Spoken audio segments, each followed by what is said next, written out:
Alright, boy howdy, look at me. Usual routine of oh wait, right. I took care of it already. It's midnight, and past me actually took care of the health and exhaustion thing. Isn't that nice of him? Now I get to just go on out and do whatever the heck I want. Mostly, fighting things. I don't even need to fight thugs. It's nighttime, which is usually when I do that, but... I mean, I might fight the ones that I encounter, because they tend to drop lockpicks, which is nice, but...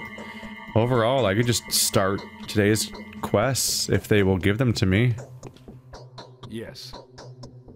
So how are you doing, my daughter? Have you had plenty of work today? It's midnight. Yes, rather a lot. All those places to visit. I had to go everywhere and observe everything. Yes, I understand. Will you tell me about it? Are you finding it difficult to talk to me, Father? Have I done something to make you angry? Are you willing to continue helping me in the future? It's my duty. You are already the talk of the town. Wicked people are afraid of you, and not just the wicked people. You inspire fear in many, my dear daughter. Are some people really afraid of me? Who are they? It doesn't matter. It is for the better. You can see what's going on yourself. Monsters are hatching one after another, each uglier than the one before. You poke your finger anywhere and you squash some abominable spider every time. Is the epidemic spawning them? Or do they spawn the epidemic? I don't understand anything anymore.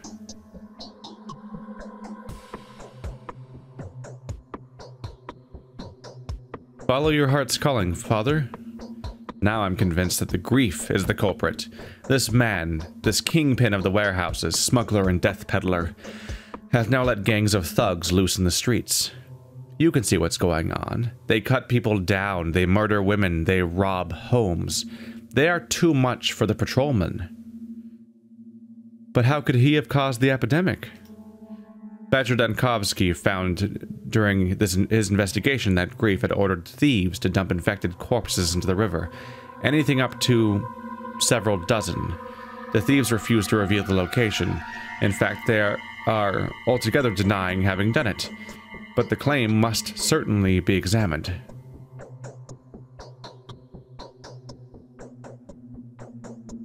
That's just horrible.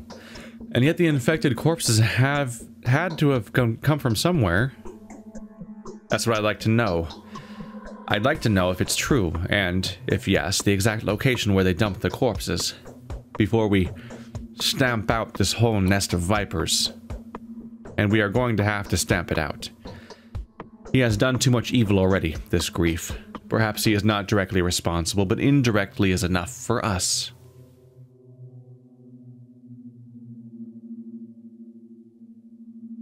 Will our manpower suffice? There are cutthroats everywhere. You won't have to fight bandits. Yes, I will. I constantly have to. Do you really think that I'm asking you to do what I've just talked our bloodthirsty bachelor out of? I have already assembled a roundup squad led by a patrolman named Wolf. They will find the killer's lair, once Grief's guilt is proven. Why look for it? You know where Grief's quarters are. The wily lowlife is denying everything. He feigned fear, and pretended to have had nothing to do with it.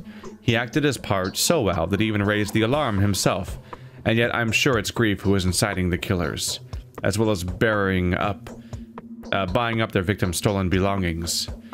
Ask him if it's true. I'm sure it is.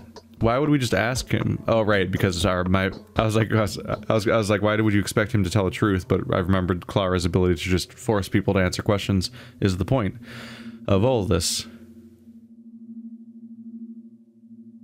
If I remember correctly, we confirmed in a different campaign that Grief is not the one that does it, or at least that's what Grief said.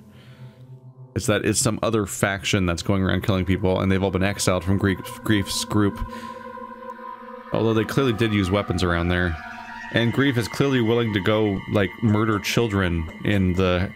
Like, he was confirmed as not being doing that in the Bachelor campaign, but then in, the Harrispex campaign, he seemed to be confirmed as somebody who murders children.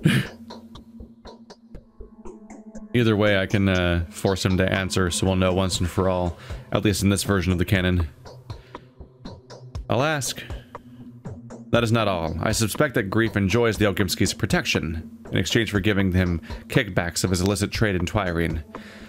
Should Vlad take offense, I would prefer to face him fully armed. Ask Grief if it's true. I would like to know everything about him before he's dealt with.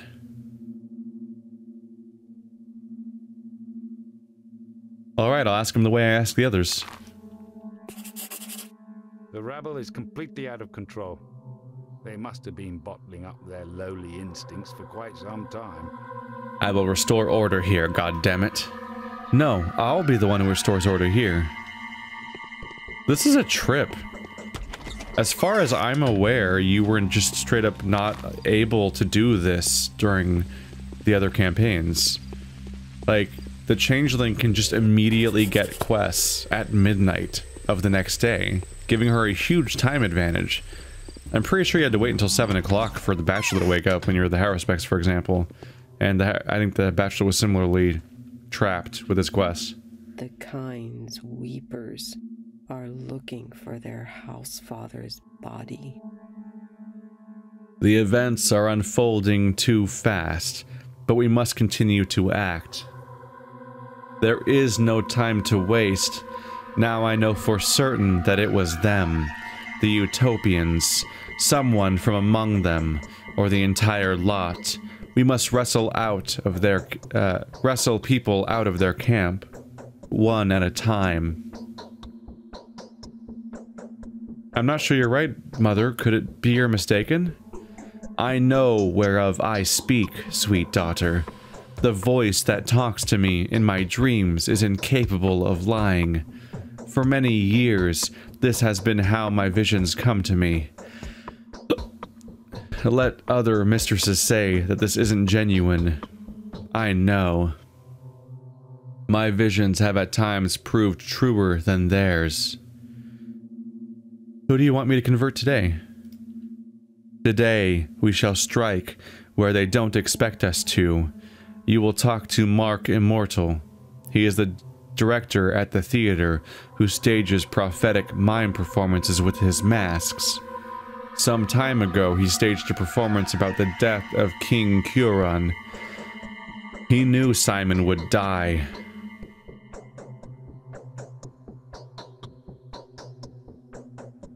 How am I to speak to him? I don't know any of his secrets. It won't be the way it was yesterday. More like the day before yesterday, perhaps. Perhaps he is with us already. Perhaps he is himself preparing the Utopians, albeit in his own way. And you, find out what he is up to.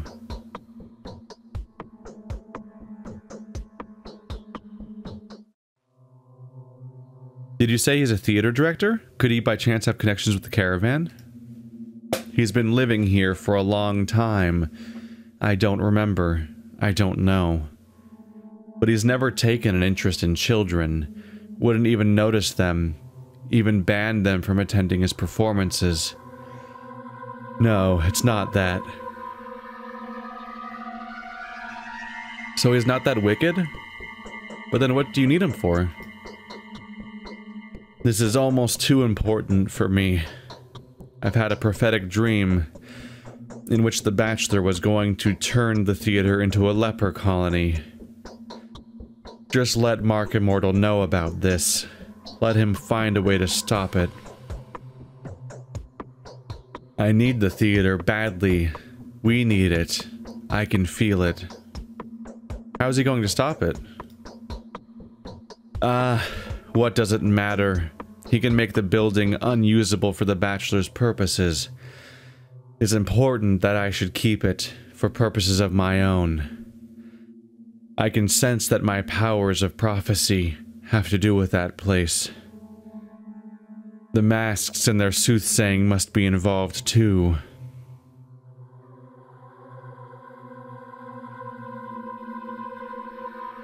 Who could help me?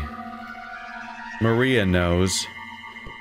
She is the one who can influence him And I think he is one of their suitors. No one except Maria knows how to get to Mark. But don't you go to her. You're not strong enough to take her on yet. Think of something.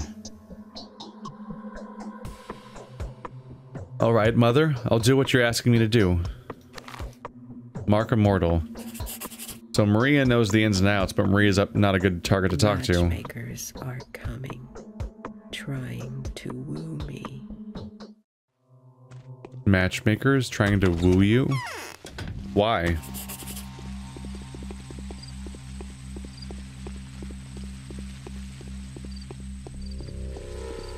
I'm trying to think of why anyone would be after her. Hey, I guess I'll wander over to the bar since it's right here and get the coffee. I guess I should start every day by grabbing my coffee since it's so publicly available. I'm gonna get murdered first thing in the morning. Good thing my health's full. Too bad they always throw the knife. There's the knife.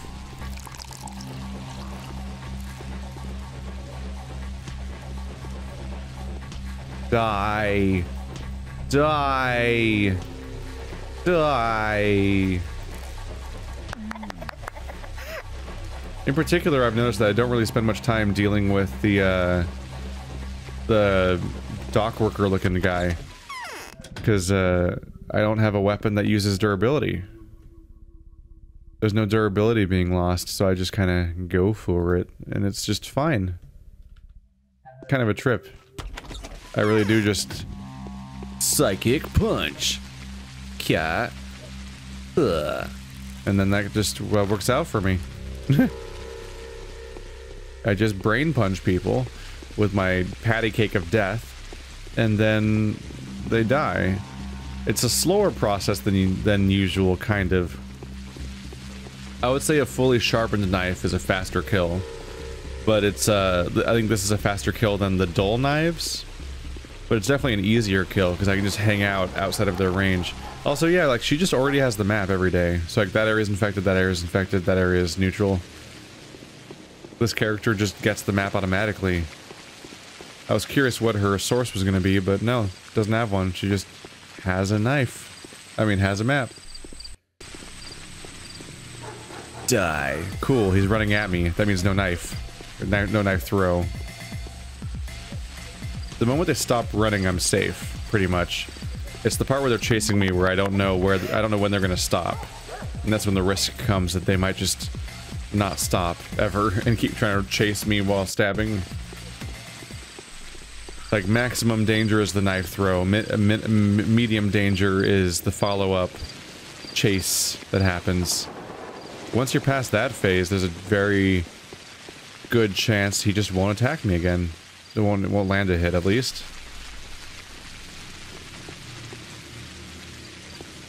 Clara's kind of a midpoint of sorts. Because Clara most directly benefits from... Like, she still benefits from looting all the containers the way that the Bachelor could.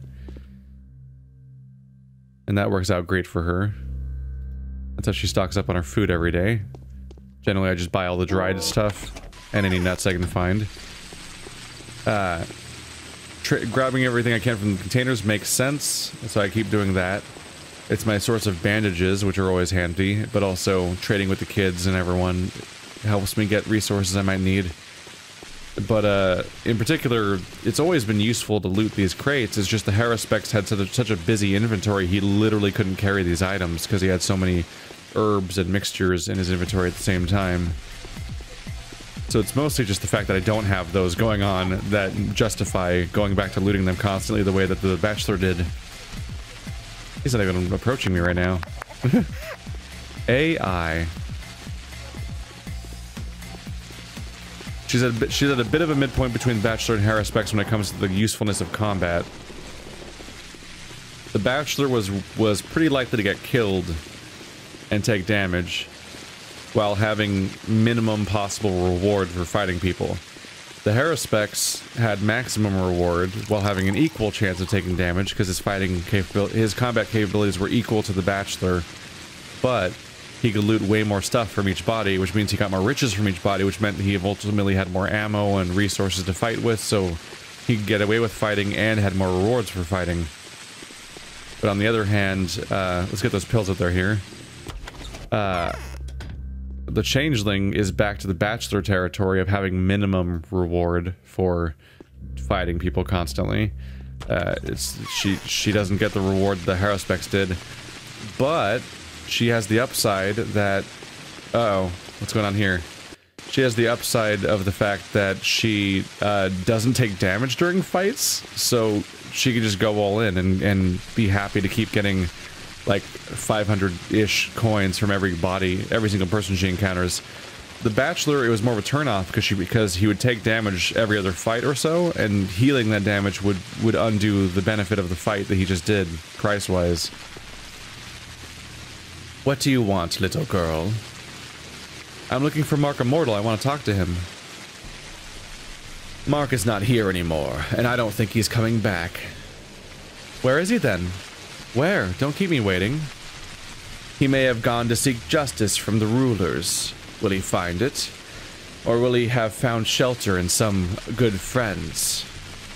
But are they really his friends? Time will tell, my child. Time will tell, and you... go and live your life while you still can.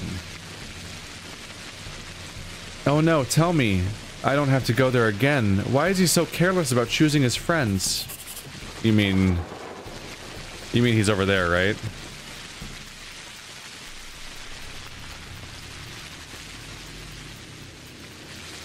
Yeah, he's in the Crucible. Again. Can I see the play? What? Oh no. What's going on? Do I have to resolve the quest in order to see the play today? A new mime performance is being rehearsed in the theater. I guess I'll prioritize Mark's quest over Grief, because maybe if I complete Mark's quest, I can see the theater performance. You guys get to witness this little loop for a bit, though, which you usually don't. I like seeing the performance every chance I can, even though I'll admit I'm not always entirely sure what they're saying, like what they mean. Or oftentimes I'll understand what they mean in a literal sense, but I have trouble framing who is saying each line, which I should be able to figure out because I guess it's the voice actors. I often assume it's probably I think it's Alexander Saburov, Georgi Kane, and Big Vlad, I think, might be the people who are talking often. But the problem is that those voice actors, it's just a bunch of dudes. And because they're not usually talking, I don't really recognize their voices in a vacuum. There's a few characters in this game I would recognize the voices of without seeing their face, like Aspity and Katarina and a few others. And definitely Mark Immortal. And probably all of the main characters. But for a lot of the other NPCs, especially a lot of the dudes that are just kind of dude in power characters, it's hard to pick their name apart. It's easier to recognize a Sticky or a Grief over a Kane or a Saburov. And so not being able to see the performance on screen makes it kind of hard to identify who any of the people are in said performance, unfortunately. Oh, this area is infected. This area done got infected. Look, do I have stuff to trade with you? I have 5, and you have that, which is worth 5. There we go. Pleasure doing business with you.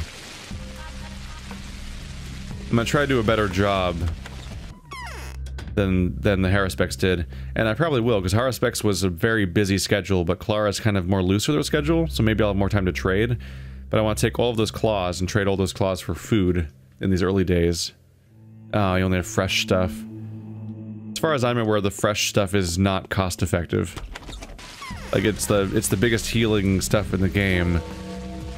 As far as your hunger goes, it recovers the most hunger meter, but it's just so expensive.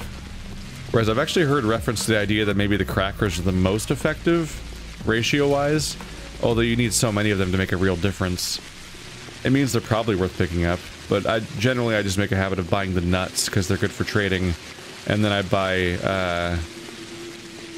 and then in addition to buying the nuts for trading, I just buy all the dried meats and fishes and veggies and stuff. I shy away from milk because it kind of grosses me out. It just sounds like it's bad for me to get plague milk, and also people keep talking about the milk being bad. So every now and then you'll see it in my inventory, but I find myself less inclined. So like my choices of food are, my choices of purchasing habits for food are so incredibly like mishmash mess of like a combination of total like potentially objective like optimizations and then a series of like just feelings. Maybe he'll be in this room. No? Yep, there he is. Mark's actually walking around and doing stuff. We never see him walk around. You look like you look like a Dishonored character, don't you? I think the shiny boots and the striped, yeah, the pinstripe suit or whatever. I think that's pinstripe is what you call that. And the fucking cane and his bizarre demeanor. He might, more than any other character, feel like a Dishonored character. As in a character from the game Dishonored, not a character who is dishonorable, but maybe he is. Well, hello there. You must be running an errand for Katarina. She needs a certain something, doesn't she? And I bet she's feeling uneasy. I've come to ask what's going to happen to the theater now. Well, I never. You're a theater person on top of everything. For being such a for a being of such purity, your interests are amazingly broad. And here I thought a holy person would shrug at the allure of vain, worldly pastimes. Are you doing that on purpose? Are you a pathological buffoon? Yes, that's what I am indeed. And while we're at it, I ought to explain to you that Katarina's business is with the theater. It's got nothing to do with these masks of mine. But there is, you see, this creature living down there, an abomination of a spirit, a taunter and a tormentor. We call it the Rat Prophet. Okay, so both of you encountered the Rat Prophet, but it didn't even get mentioned a single time, I think, in the entire Bachelor campaign. That's amazing, the idea that he just... so many things happen in the city that he doesn't even encounter. I do like the idea of playing against multiple parallel characters that have completely different experiences in the same location over the same timeline, because it helps dispel the idea. The kind of central problem that happens in books and movies and television shows that are told in first-person perspective-ish or follow one character primarily is just this idea that the world kind of revolves around them. It's hard not to feel that way because stuff only exists when they see it to some extent, and stuff just seems to magically always happen around them, and they're so self-important in the story. So having three parallel characters that have genuinely different experiences really helps minimize each individual hero to an extent by utterly isolating entire chunks of the story from them. A little bit of that came up with Dishonored, actually, as I just mentioned, in that in Dishonored 1, there's a whole DLC campaign where you play as a completely different character via a series of parallel events, and you even encounter the main character of the main game, but like it's just a bunch of separate stuff giving you more perspective on a world, and this stuff's kind of neat. But this thing where it's three full-scale parallel campaigns definitely is one of the stronger examples I've ever seen. What? Another toy semblance. Yes, yes. The thing is, Katarina's barren. She can't predict the future. That creature can, though, and it visits her at night. Unlike a true mistress, however, it can tell lies, and it's certainly good at telling the right lies. Oh, is this true? That'd be interesting. I think there's almost been a reference to the idea that, like, pregnancy somehow gives them psychic powers. Or something like that. And, like, maybe this idea that, like, when he's not,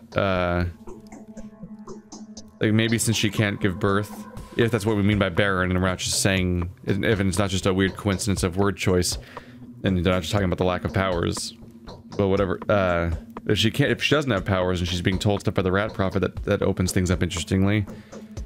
That he's the one, as actually her vision of the future, this voice she talks about, being the rat prophet, that creature in the theater. That thing has to take quite a trip through dangerous territory in order to get to her, though, but maybe it's immortal or something? I mean, we're all toys, so who knows? As I kind of referenced, I just had another toy semblance there, because I wanted to acknowledge the toy stuff, and see if it went anywhere. Huh. Does she even know that she's fraudulent, then, if that's the case? Does she understand that she's getting this power from the rat prophet? Also, does outing this lead to me being outcasted? Is that why Clara is kicked out in the later days? Or is that closer to the Inquisitor arriving? I don't believe you. Go and convince yourself, then. The creature is in there now. Speak these words to the masks. Earlobe and eyelid, and they'll let you pass.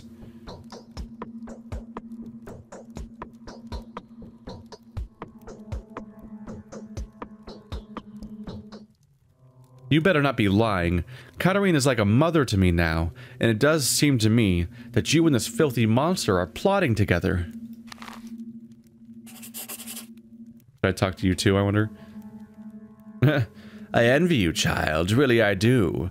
You have so much to discover yet. And I don't envy you at all. The caprice of our temper is even more whimsical than that of fortune. You're not as unsightly as I imagined. On the contrary, you're plain to see. Haven't we talked to each other before? Why is this... It's like we're introducing ourselves. I'm telling you, I'm good, not evil. Why can't any of you see that? Why are you... Is that a portrait of you, I wonder?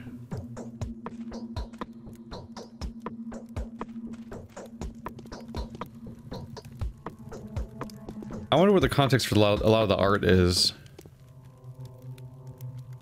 Is it just a bunch of stuff made by the same artist, I wonder? It would kind of be... I don't... There's a certain quality to it that feels like a lot of the digital art I'm used to seeing in the world already. So part of me can't help but wonder... Oh, right, I'm sick. How are we doing there? We're doing okay. Part of me can't help but wonder if, like, the paintings I see in this game are fan art that's been repurposed into the actual game. Because the original game was out for like a decade or something, right? And then this HD remake comes out, and like I can almost see them adding a bunch of fan art into the game's assets or something like that. Because some of them look like fan art, kind of. But there's also just the weird aspect of like, I mean, I would assume that the loading screens are all official art, but the loading screens also look odd. Like the drawings of the characters crossed with the 3D models with the characters crossed with the photographs of the characters all kind of give really different impressions of all the characters, I guess, and that kind of catches me off guard. Oh, I pressed F. Any mail? No. We're already 2 quests deep.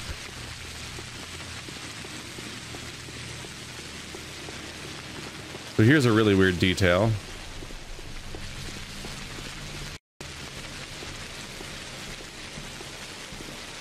This is backstabbing. Right? Isn't that weird? You even hear like you even hear the entire background sound of like of the sound that plays when you backstab with a knife. When you backstab at someone with a knife, you hear the knife like twirl in the air and then stab, like little, like that whole sound also plays weirdly when you do the backstab with your psychic brain hands. No, minor damage. Damn it. Bummer. But yeah, it's really weird that that exact same sound plays. Because I always thought it was literally the knife making that sound. But here she makes that sound with her bare hands, even though she's not even touching them. It's like, okay. Huh. I wonder if that's an oversight or not. I don't know.